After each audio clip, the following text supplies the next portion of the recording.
بسم اللہ الرحمن الرحیم۔ آج ہم علم سیاسیات یعنی پولیٹیکل سائنس کے بارے میں بات کریں گے اور اس کے جو ابتدائی ابواب ہیں یعنی علم سیاسیات کی ابتدا کہاں سے ہوئی اور قدیم یونانی دور میں سیاسیات کو کیا فروغ ملا، دور جدید میں اس کی کیا صورتحال ہے۔ علم سیاسیات اور اسلامی ورثہ کے حوالے سے ہم بات کریں گے۔ یہ وہ سوالات ہیں جو پولیٹیکل سائنس یعنی علم سیاسیات کا ہر طالب علم جاننا چاہتا ہے، لہٰذا آج ہم ان پوائنٹس پر گفتگو کریں گے۔ سب سے پہلے ہم یہ دیکھنے کی کوشش کریں گے کہ علم سیاسیات کی ابتدا کہاں سے ہوئی، یعنی اوریجن آف پولیٹیکل سائنس۔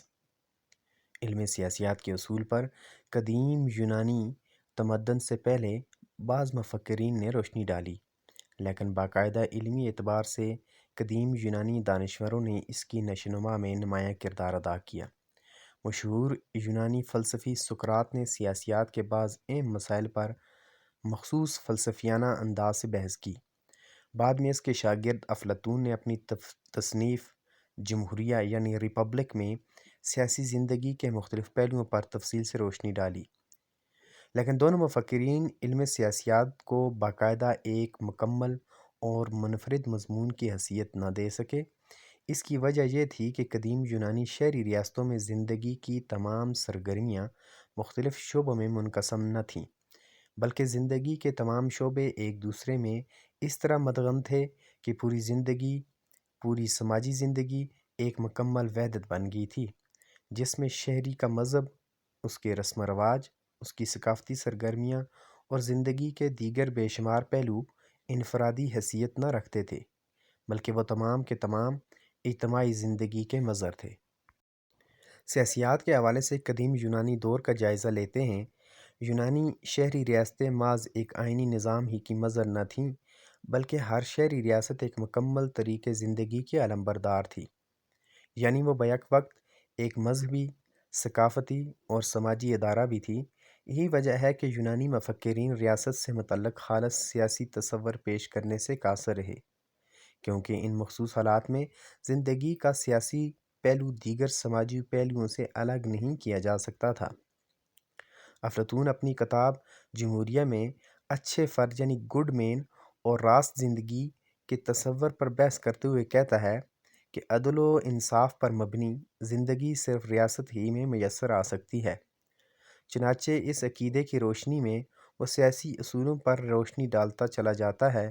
یہی وجہ کہ افلاطون کے فلسفہ میں سیاسیات کا علم مابعد الطبیعیات یعنی میٹا فزکس ہی کا ایک حصہ نظر آتا ہے۔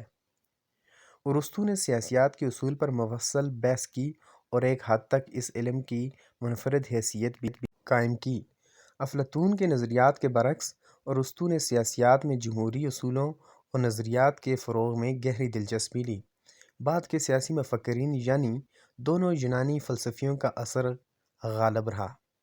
چونکہ یونانیوں کے ہاں حکومت اور ریاست و معاشرہ میں فرق نہیں کیا جاتا تھا، اور مزید یہ کہ اس زمانے کی ریاستوں کی علاقائی حدود بھی چھوٹے چھوٹے شہروں تک ہی محدود تھیں، اس لیے علم سیاسیات کا دائرہ بحث بھی زندگی کے مسائل تک ہی محدود رہا۔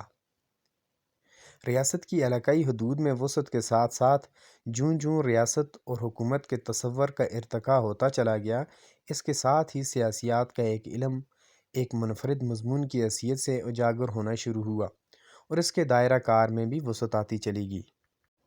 ابھی ہم دیکھتے ہیں کہ دور جدید میں سیاسیات کے علم کی نشوونما کیسے ہوئی۔ قدیم یونانی شہری ریاستوں کے دور سے لے کر 19ویں صدی تک سیاسیات کے علم محض فلسفہ کا حصہ ہی شمار ہوتا رہا، لیکن 18ویں اور 19ویں صدی میں جب تاریخ اور علم قانون الگ اور منفرد علوم کی حیثیت سے اجاگر ہوئے تو سیاسیات کے متعدد موضوعات ان دونوں علوم کے دائرہ کار میں شمار ہونے لگے۔ موجودہ دور کے بدلتے ہوئے حالات اور جمہوری اداروں کے تصورات کے فروغ کے ساتھ ساتھ حکومت کے علم کی اہمیت بھی اجاگر ہونے لگی۔ اس علم سے محض چند محققین یا مصنفین کا ہی سروکار نہ رہا، بلکہ یونیورسٹیوں اور کالجوں میں اس کی تدریس کا انتظام ہونے لگا۔ چنانچہ اس وقت علم سیاسیات ایک مربوط، منضبط اور مرتب شدہ علم کی حیثیت سے مستحکم ہو چکا ہے۔ اس کے مقاصد، دائرہ عمل، طریقہ کار اور سمتوں کا تعین اس کی بنیادی خصوصیات کو اجاگر کرتا ہے۔ دور حاضر کے سیاسیات کے علم میں تحقیق و تجسس اور مطالعہ کا طریقہ کار روایتی خطوط سے ہٹ ایسے متعدد موضوعات جو ماضی میں اس علم کا حصہ شمار ہوتے تھے، اب ان سے سیاسیات دوسرے علوم کے حق میں دستبردار ہو چکی ہے۔ سیاسیات کے محقق کا انداز آج کے دور میں زیادہ منطقی اور علمی ہو چکا ہے۔ اب ہم دیکھتے ہیں کہ علم سیاسیات اور اسلامی ورثہ کا کیا کردار رہا ہے۔ متعدد مسلمان مفکرین نے سیاسیات کے مختلف پہلوؤں پر منفرد انداز سے تفصیلاً بحث کی ہے۔ ان کی علمی خدمات کا حقیقی جائزہ لینے کے لیے ان کے ہم عصر حالات، اسلامی فکر ورثہ اور سیاسی تمدن کو مد نظر رکھنا ہوگا۔ عباسی دور میں علم سیاسیات پر کئی کتب لکھی گئیں، تاہم اس دور میں سیاست، اخلاق اور سیرت عقلیہ کا ایک شعبہ قرار پایا۔ اس کا دائرہ بحث کہیں محدود اور کہیں وسیع نظر آتا ہے۔ در حقیقت اسلامی نقطہ نظر سے سیاسیات کے تصور کا آغاز قرآن مجید سے ہوتا ہے، جس میں امور مملکت اور سیاسی نظام کے اساسی اصول دیے گئے ہیں۔ خود حضور اکرم صلی اللہ علیہ وآلہ وسلم نے مدینہ میں اسلامی سیاسی نظام کی داغ پیل ڈالی، جس کے بعد میں خلفائے راشدین نے پروان چڑھایا۔ تمدنی اور سیاسی ترقی اور تبدیلی کے عمل کے ساتھ ریاستوں کے اصول، نظریات، اداروں، طریقہ کار اور ڈھانچوں پر بتدریج تبدیلی واقع ہوتی گئی۔ تاہم مسلمانوں کا تصور سیاست ایک مخصوص ماحول کی پیداوار ہے، جس کی دین کے سرچشموں قرآن حکیم، حدیث رسول اور تعامل صحابہ کرام سے آبیاری ہوئی۔ اگرچہ بعض مسلمان دانشوروں نے یونانی فلسفہ سے استفادہ کیا، لیکن یونانی اثرات ایک نئی علمی روایت قائم کرنے کی حد تک اہم رہے، جن کی جھلک ابن ابی عربی اور الفارابی کی تحریروں میں پائی جاتی ہے، جبکہ بیشتر مصنفین کے ہاں سیاست اور ریاست کی عملی تعبیر یونانی تصورات سے مختلف رہی۔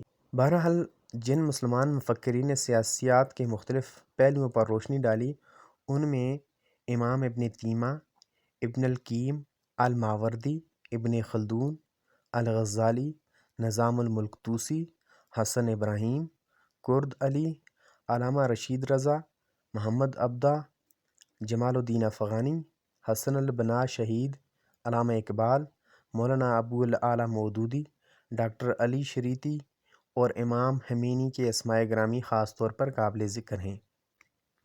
ایک مکمل ضابطہ حیات ہونے کی حیثیت سے اسلام زندگی کے ہر شعبے کی رہنمائی کے لیے بنیادی اصول فراہم کرتا ہے۔ ان اصولوں کی روشنی میں ہم رائج الوقت تصورات، اداروں اور ان کی ماہیت کو جانچ کر سیاسی شعبہ کے لیے ایک ایسے علم سیاسیات کی اساس فراہم کر سکتے ہیں جو ایک طرف اسلامی مملکت کے نظریاتی مقاصد سے ہم آہنگ ہو، تو دوسری طرف جدید سیاسی نظاموں کے تقاضوں سے عہدہ برآ ہونے کے لیے مؤثر اصول فراہم کرتا ہو۔ تاہم اس نہج پر سیاسیات کے اصول اخذ کرنے کے لیے روایات اور جدیدیت دونوں کے مابین توازن برقرار رکھنا ہوگا، تاکہ اسلام کے وسیع تر تعلیمی مقاصد کو پورا کیا جا سکے۔ اس ضمن میں بنیادی نظریے سے اخلاص اور وابستگی اولین شرط ہے۔ تحقیق و تجسس کا کام متحرک ہونا چاہیے، تاکہ ایک اسلامی مملکت کے جدید تقاضوں سے ہم آہنگ ایک ایسے علم سیاسیات کی بنیاد مستحکم ہو سکے جس کا اپنا منفرد مزاج، لائحہ عمل اور علمی اسلوب ہو۔ اس ضمن میں نہ تو معذرت خواہانہ جدیدیت کا رنگ غالب ہو اور نہ ہی اندھی تقلید کی سی کیفیت پائی جاتی ہو۔ نیز اسلامی سیاسی تصورات کو جدید سیاسی تصورات کے ساتھ تقابلی انداز سے نہایت مدلل اور منطقی انداز سے پیش کیا جا سکتا ہے۔ چنانچہ ضرورت اس بات کی ہے کہ ہر تصور کے پس پشت دلائل کے ساتھ ساتھ مشاہدہ اور ہم عصر حالات کے شواہد فراہم کیے جائیں۔